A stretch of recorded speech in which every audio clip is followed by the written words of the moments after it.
I thought you said that XRP won't hit 4 digits until the Clarity Act, but will hit 3 digits with other catalysts.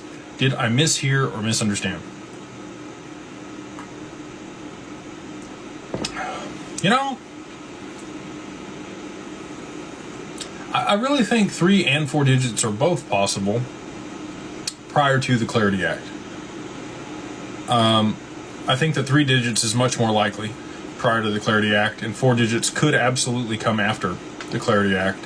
And the reason for that is it really can't start being used for back-end settlement until it's at least 3 digits at scale, you know, for the back-end settlement of the stock market or for SWIFT or for FX or commodities.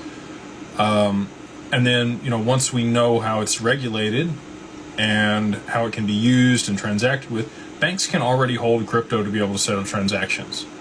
The OCC has given them the authority to do so. So, you know, that means they can hold XRP. XRP, in my mind, is already a commodity here in the U.S.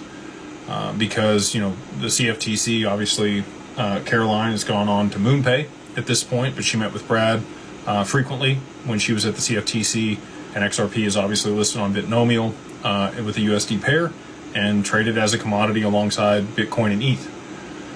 So, all that being said, I think it's in a unique position to be used in a crisis moment, and we'll have a supply shock that pushes it to at least 3 digits. But 4 digits could happen before the Clarity Act, but I think I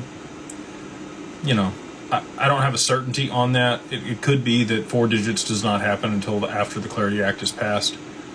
The other thing I would say is I don't know when the Clarity Act is going to be passed. If we don't get to some type of consensus on it here in the next really week, it's going to be very difficult, and it could be a much longer path to market for regulation here in the U.S. So let's say, you know, we go another week, they finally get something drafted, it's put up for vote. Congress is really going to be focused on the funding bill toward the end of this month. If they don't get that passed, the government's going to shut down again.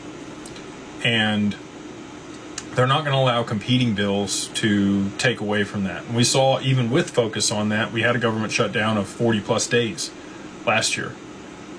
If, you know, something similar were to take place, we're really into March and midterms at that point.